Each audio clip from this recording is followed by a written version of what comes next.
You are the light of the world, and you are the beauty going out into this world.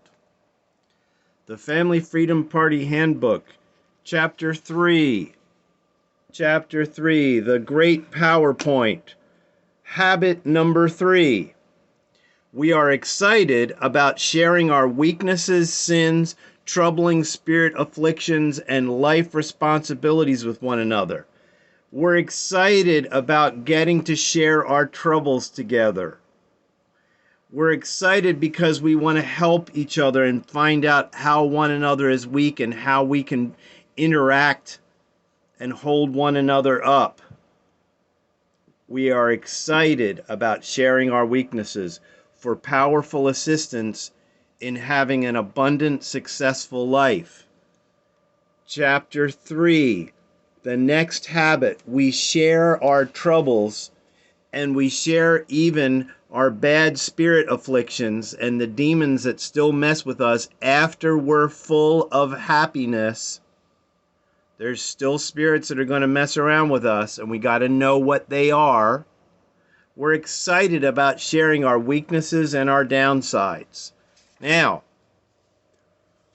note, if we don't share our evils and weaknesses, our prophetic words may be invaded with evil and lying voices. See, if we've got a truth spirit that we're trying to talk through, but we're hiding junk and we're not sharing the junk in our lives, and we're disobedient and doing things that are not so wise, and we're trying to speak truth at the same time, our truth may end up being lies and dangerous for our family and the kids. If we don't share our evils and weaknesses, our prophetic words may be invaded with evil, lying voices. It's more important to clear our consciences and deal with problems. It's more important. This is our habit. We're excited about sharing our weaknesses, troubles, and downsides. Yay, we're going to share our problems. It's more important to clear our consciences than it is to do and say a lot of nice things and sing songs and speak nice little truths and be kind. It's more important to deal with our problems and the things that we're avoiding than it is to do a lot of nicey nice things. If we don't share our evils and weaknesses, our prophetic words may be invaded with evil and lying voices right from the dark side. There are standard human problems. And then different people have different weaknesses because of life traumas and circumstances and deficiencies. Sometimes a person will be raised deficient. They didn't get a teaching in a certain area. Nobody taught them how to handle certain situations. So some people have certain weaknesses because of life traumas, like whatever, you got in a scary car accident and you're uncomfortable with cars and you don't like to drive, and that's okay. Sometimes those spirits go away, sometimes they hang around for a lifetime. So different people have different life traumas and circumstances and deficiencies. There are standard human problems, but then there's special problems that each of us have. How well can you describe your weaknesses and your problem areas and downsides? How well can you describe them? We are excited about sharing our weaknesses and sins and getting good at discerning and sharing our troubling spirit afflictions. We're excited about learning how to share the problems of our life responsibilities that we don't even feel like doing. It's great. How well can you describe your weaknesses, your problem areas, your downsides? How well can you describe the areas where it would be nice to get some help and support from others? There is also the conscience or the inner voice that calls us to go and do special things. Sometimes you just have a feeling, I need to go to Aunt so-and-so's house and I don't know why. And then you get there and you realize, oh my gosh, she really needed your help. There are also our life responsibilities that we may be avoiding or lazy or irresponsible about.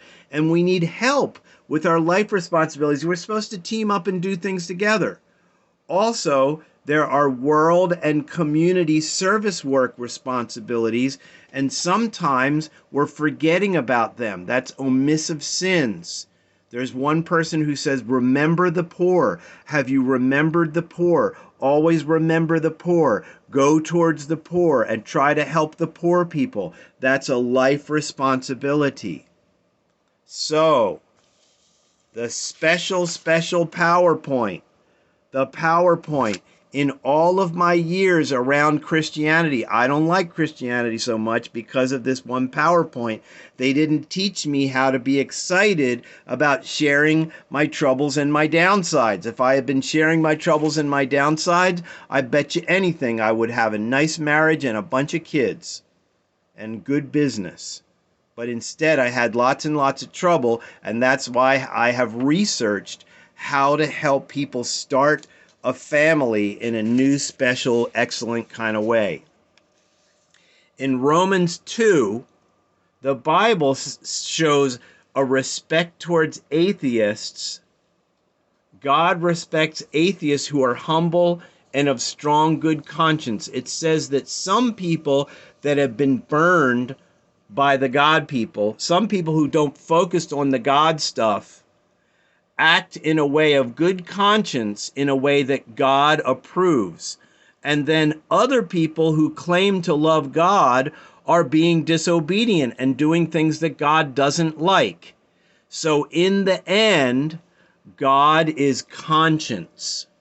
So your inner conscience about everything is one of the most important parts of our life existence.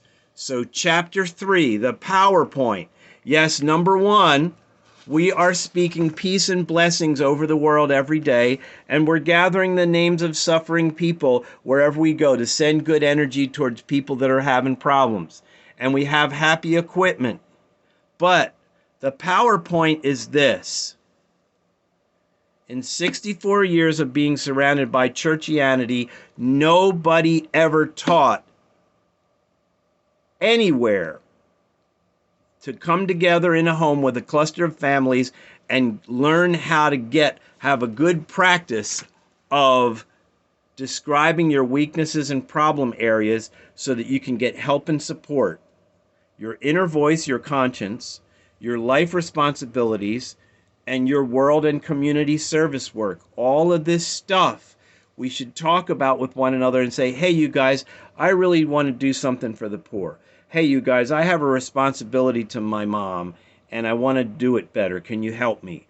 Or I have this weird feeling I should be doing a different kind of business. I feel like I should quit my job and do a different career, and I need some help and support to make this big change that I'm feeling on the inside.